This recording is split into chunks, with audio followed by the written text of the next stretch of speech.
What's up, heroes? Today's video, I'm going to show you how something as simple as going for a walk can help you solve just about any problem that you're dealing with, any big decision you have, any deliberation, any clarity you're searching for. This really small habit could have such a profound impact on your life. And I'll show you exactly why I can make these claims, why this works. So just at baseline, when you look at this picture, what does it represent to you? When you see kind of this frenzy that's going on in this, what is this? Most people see chaos. This is distractions. This is social media, all the stress of your day. This is family. This is your obligations. This is stress. This is worry. This is overwhelm. Whenever people look at this, immediately you get a sense of anxiety. Now, this picture actually represents your day. This is what you wake up to every day. This is the barrage of information that's coming at you on a daily basis. Now, how do you make sense of it all? You're trying to deal with all the things you're trying to deal with, and you're trying to manage this barrage. You're trying to manage this chaos. And for a lot of people, if you don't have an effective way to process all this information, to deal with it effectively, to manage it all, it really just starts to compound on top of each other, and that's what weighs a lot of people down. Is this the chaos of the day, the world? I call this the whirlwind of the day. Now, for most people, you may already know that meditation is a great way to really make sense of that all. Now, let me explain to you a little bit about how meditation works, why it works, and then how to use it most effectively to help you deal with the whirlwind of your day. Now, if you think about the way our brains work, they operate a lot like computer processors. Now, I'm a computer engineer by schooling, so I always talk in tech terms. So follow me on this analogy for a second, though. But if you were to look at how our brains operate, they operate just like processors. And the way a processor works is that there's this memory that's on the processor. And every time the processor needs to run a program, it loads a program into that memory. So you call that memory the cache. The memory that's embedded into the processor is the cache. So you have this program, you load the program into the cache, and then it can effectively run that program. Now, what happens is when it wants to run a new program, say you just tapped a new app phone icon on your phone, or you double-clicked an app icon on your desktop on your computer, what happens is that processor now has to get rid of, and it wants to load this new program, it has to clear the cache. It has to clear the old program out of the memory first. Then it loads the new program into the cache, and now it can run that new program. Every time you switch between apps, that's what the processor is doing. It's clearing the cache, clearing the old data, and then it loads the new program, and then it can run and process that program more efficiently. Now, what happens if you don't clear the cache? If you just try to load the new program on top of the old one, what happens is you get the blue screen of death, or the pinwheel of death, or that little spin wheel. I hate this thing, right? If you try to load two things on top of each other, it crashes the computer. That's when you have to restart your computer. That's when things freeze up. That's when stuff's not acting right. That's what essentially happened. The processor didn't clear the cache. Now, all day long, we talked about the whirlwind. This is your barrage of information that's coming at you. It's your text messages. It's your social media. It's your work obligations. It's your family. It's your friends. It's the news on television. Every day, this is all the barrage of information that's coming at you. Now, if you don't have a way to effectively clear and process and deal with all the things that's swirling around in your brain, you're loading all this stuff on top of each other, and essentially your computer crashes. You get stuck. This doesn't have to be as dramatic as this woman. This simply could resonate in the form of you not being clear on what you should be doing, or what the next move is, or how to deal with the situation. When you don't have a way to clear things out, you have no way of being able to process more effectively and efficiently. And so that's what meditation is. Meditation is just a way to help you clear the old data, so then you can make room for the new data. In the analogy of the computer, you know what a download is. A download is when you clicked on a link and it downloads that data to your device. That data was not on the device at first. And then you clicked something and it downloaded it, and now that new data is on the device. That's what a download is. Now, you can't download if your memory is full. So you have to clear out all that old data so that you can make room to download new data. Now, how does that relate to what we're talking about? Jarvis, get out of computer terms, right? Well, every day you're dealing with things and you need a download. You're dealing with deliberations. You have problems you're trying to solve. You have stress, and you have a new direction that you're considering.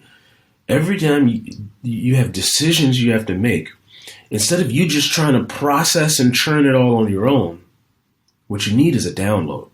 You need a download from an external source to help you deal with that decision or deal with that problem or come up with a solution for this thing that you're dealing with. You're looking for downloads. And if you don't have a way to clear out the old data and process it, you'll never make room to receive the new download. Now, and I mentioned meditation is the way that you clear and process all the junk that you're dealing with on a day-to-day basis to make room for these downloads. In fact, and if the longer you meditate, the more downloads you get.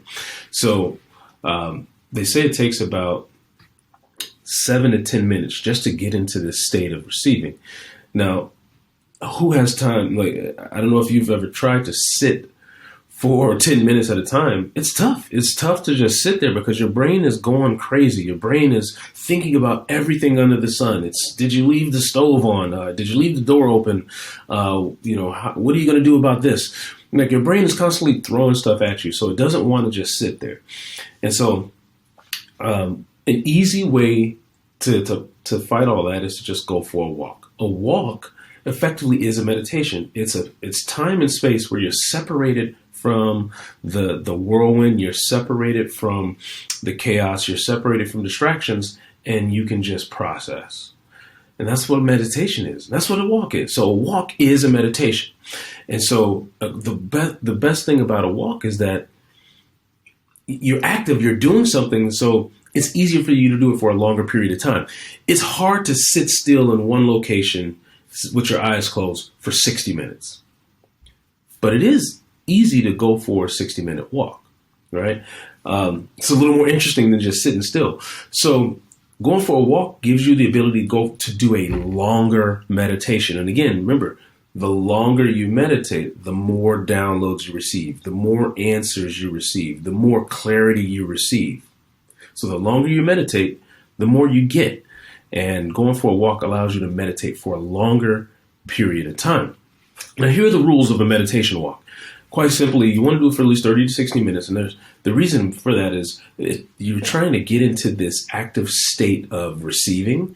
They call it the theta state. It's where you start to see visions. It's where you start to get, insight from your subconscious. It's where you start to hear the little birdie, your gut intuition, the Holy Spirit, whatever you want to call it.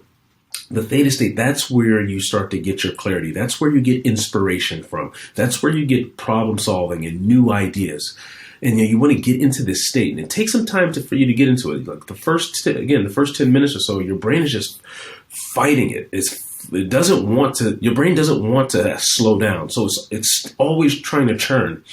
And so you'll want to do, like I said, the first 10 minutes or so is just that. But then once you get into theta, that's where you start to get all the benefits. So you want to do this for at least 30 minutes so you can be in that state for a long period, for a prolonged period of time. The other thing is you don't want to distract yourself. No phone, no audiobooks, no podcasts, no music, anything with words to it. Like, you don't want your brain to attach to something. You want your brain to go internal. So you don't distract it with words or something that you have to pay attention to. You kind of want to be able to go into this daydream state. And so if you are going to listen to something, like I actually do listen to things. So I do actually have my phone with me, but I'm not listening to music. I'm not listening to podcasts or audiobooks or anything. I'm listening to just ambient meditation music, almost like white noise, something that will just drown out the background or drown out the environment all around me to help me go internal. So that is a caveat. You can listen to something, but just make sure it doesn't have words to it. And that's quite simply it. So this is profound. I remember the other day I had this tough conversation that I needed to have with someone, and I had been stressing out all over about it. It was weighing heavy on me, and I went for a walk. And before I went out for this walk, I just had this intention. I said, what should I do about this person? What should I do about this situation that's really, rubbing me the wrong way? And I went for the walk, and about 15 minutes into the walk, a dream starts to play. Like, I'm awake, I'm walking, but I start to visualize something. And it was a conversation that I needed to have with this person. And literally, I was like I was a third person, like an out-of-body experience. And I was watching myself have the conversation with this person. And everything that I was saying, all the words, how I articulated my points, like I was like, wow, I made note of it. And as soon as I got back to my house, I immediately pulled out my journal and started writing that. It was the exact script that I needed to say to this person to deal with this issue that I was having. And later that day I had the conversation and it went perfectly. And I was like, how did I come up with that? I didn't come up with that. It was downloaded to me. I allowed myself space and time to be spoken to for new information to come and for me to receive. And so this thing, instead of me trying to figure it out, all I did was go for a walk. And the answer came to me. And so whatever it is you're trying to figure out, you got a problem you're trying to solve. You're trying to come up with a new business idea for your business. You're trying to deal with a difficult person. You're trying to come up with whatever it is. I challenge you, go for a walk. Don't try to figure it out on your own. Go for a walk, at least 30 to 60 minutes, and see if you start to receive these downloads. And see if it starts to bless you. All right, now this is your challenge. Your turn here. Go for a walk. Every day, build in some time in your calendar. Make this a priority. Stop trying to figure stuff out. All you have to do is go for a walk, and I guarantee you'll come up with all the answers you're looking for. All right, heroes. See you in the next video.